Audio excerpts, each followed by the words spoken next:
Die Hause gehen oben, also will rein, ganz diese langsam. Initiative besteht, das muss nur 10% von der Bevölkerung da sein.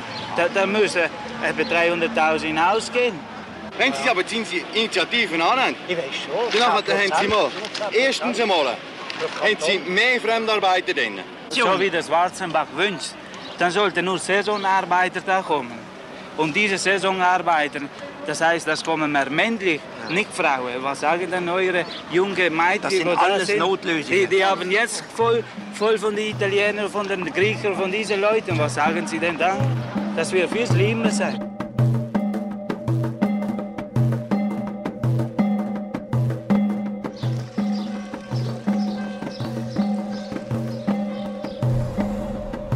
En 1970 et 1974, le peuple suisse doit voter par 2 fois sur les initiatives dites Schwarzenbach. Ces initiatives sont lancées par un député zurichois, James Schwarzenbach, contre la prétendue surpopulation étrangère. C'est une période de forte tension. Les débats se déchaînent. Les immigrés se sont tout à coup attaqués, menacés.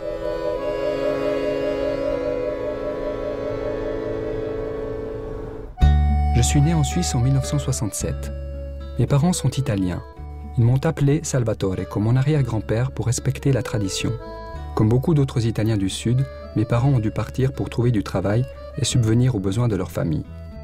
J'ai grandi et fait mes études en Suisse. Récemment, je me suis naturalisé. À 40 ans, j'ai ressenti le besoin de me replonger dans ce passé marqué par de fortes tensions xénophobes. Ce film est pour moi l'occasion de revenir sur mon parcours, mais surtout de donner la parole à d'autres immigrés sur ce sujet sensible de l'histoire suisse. Depuis cette époque, la question des étrangers reste une constante de la politique suisse. Interroger le passé, c'est aussi parler du présent.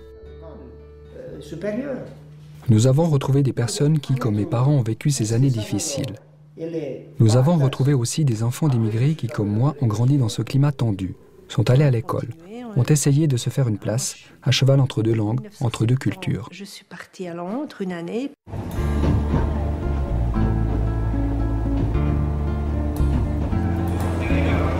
Les initiatives Schwarzenbach suivent une période de forte immigration.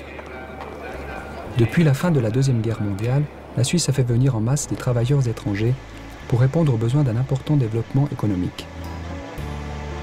Avec l'augmentation de la population et du niveau de vie, il faut construire des logements, des écoles, des usines, des autoroutes. C'est l'euphorie économique et le plein emploi. 30 années de prospérité appelées les 30 glorieuses.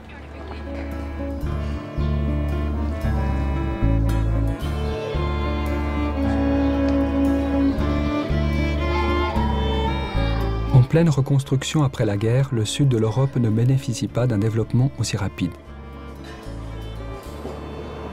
Disons, de Sicile, je suis parti parce que mon père, il travaillait tout seul et on était 4 enfants. Il y avait 2 filles et 2 garçons. Et ce n'est pas à cet âge-là qu'on pouvait aider la famille. Donc il n'a pas voulu que j'aille avec lui à faire le travail qu'il lui faisait. Il travaillait à la campagne, il était agriculteur. Mais tout seul, pour donner à manger à 6 personnes avec lui, ça venait un peu compliqué. En Catalogne, donc fils de paysan, j'étais le fils, le cadet. Et là, il y a une habitude que c'est toujours les fils aînés qui gardent la maison des ancêtres. Et moi, je suis allé à Barcelone, j'ai travaillé dans un petit magasin. Et après, ça nous a piqué l'idée de la Suisse, pourquoi pas. Alors, on allait souvent au cinéma et on voyait la vie qu'il faisait aux États-Unis, en Italie du Nord, où il y avait l'industrie. Donc ça faisait rêver. Surtout moi, j'étais coiffeur, là, j'apprenais le coiffeur, je lisais les journaux et puis après il est venu la télévision en 53, 4. Donc regarder toutes ces choses-là, ça fait des envies. Et puis dans les années 50, les techniciens de chez Bob's, les chefs, sont venus donc, dans le nord d'Italie, tout près du lac Majeur, sont venus chercher des ouvriers spécialisés, et mon père s'est présenté. Il y a quelqu'un, un Espagnol, qui travaillait ici en Suisse, à la Suisse allemande, qui est venu là-bas à recruter des gens. Et on nous a proposé de venir en Suisse à travailler. Et nous a proposé un salaire qui vraiment était beaucoup, beaucoup supérieur à celle qu'on gagnait là-bas. Mais bien entendu, la vie là-bas n'était pas chère, mais on ne pensait pas à la vie chère ou pas chère. Ce qu'on pensait, c'était que c'était beaucoup plus. Alors, j'ai accepté. Il y avait aussi une chose qui nous pesait beaucoup, et c'était la situation politique de l'Espagne. Il ne faut pas oublier qu'en 1962, c'était le plein franquisme. Il y avait 3 ans que j'avais fini mon service militaire et j'avais dégusté toute cette oppression militaire. Bref, c'était désagréable, c'était intenable pour moi. Et j'ai dit, allons voir ailleurs. Je pense que même si ça ne va pas très bien, ça sera mieux que ce qu'on a ici. J'étais dans l'entreprise où j'ai travaillé, il y a eu une grève. Et en ce moment-là, tout ça, c'était interdit. Et alors, il y a eu quelqu'un qui est venu me dire que la police me cherchait parce que je n'avais pas voulu dire aux ouvriers de ne pas faire de grève. Je n'étais pas une autorité, mais enfin, comme contrôleur, les gens avaient confiance en moi et la direction m'avait demandé de dire qu'il ne fallait pas faire ça. Je n'ai pas voulu. Et alors, on m'a téléphoné à la maison, on m'a dit qu'ils étaient presque persuadés qu'ils me cherchaient. On était toujours à dire attention à ce que tu parles, attention à ce que tu dis, il y a toujours le voisin à côté, tout ça. J'avais toujours peur malgré tout, malgré qu'après on n'a rien eu. Et ici, je me suis dit, enfin, je vais pouvoir parler comme je veux. J'entends sans crainte et personne ne va me faire du mal. J'entends toujours en pensant à la politique espagnole. Il ne faut pas oublier qu'on ne pouvait pas sortir d'Espagne à l'époque. Moi, pour avoir le passeport, en 61, j'ai dû attendre 6 mois. Pour vous dire, on ne me le donnait pas facilement. Moi, je pense que l'Italie a eu plus de problèmes que nous. Il y avait beaucoup en ce moment-là. Quand on est arrivé, nous, on était quelques Espagnols. Tandis qu'il y avait déjà des milliers et des milliers d'Italiens. Peut-être les Suisses, ils voyaient les Italiens plus comme envahisseurs que nous. Parce que les Italiens me racontent beaucoup de choses, mais ils racontent qu'ils ont eu des problèmes, qu'ils ont eu plein de problèmes.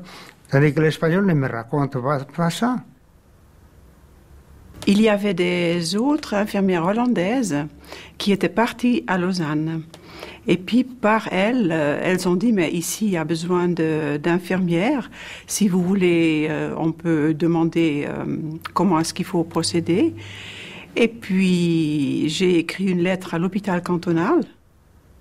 Après 2 semaines, j'ai reçu une lettre comme quoi c'était bon, que je devais remplir un formulaire et puis que je pouvais commencer quand je voulais. Nous nous étions connus en 1965 avec mon épouse, une Suissesse. Elle était venue en vacances. Et on a passé l'été ensemble à Lerici. Mais malheureusement, l'automne, il n'y a plus de soleil. Et elle se sentait mal, elle avait la nostalgie du pays. Et puis surtout, ce qu'elle a appuyé à rentrer, c'était le fait qu'elle était blonde, elle était grande, et elle ne pouvait pas se permettre d'aller boire un café toute seule, car elle était accostée, elle était dérangée. Et ça devenait impossible pour elle. Alors elle a dit, écoute, je rentre, puis on va voir. Et puis, bon, pour moi, j'avais un métier. Je me suis dit, pourquoi pas aller en Suisse pour travailler. Dans quelques minutes au pied 1, entrez le train direct d'Italie. Dans un premier temps, chacun semble tirer profit de cet arrangement. Le Sud ne peut répondre aux besoins des nouvelles générations qui peinent à se faire une place dans la société et qui aspirent à une vie meilleure. L'Italie et l'Espagne laissent donc volontiers leurs jeunes partir à l'étranger. La Suisse les accueille. Elle a besoin de main-d'œuvre, mais elle n'ouvre pas pour autant grand ses portes.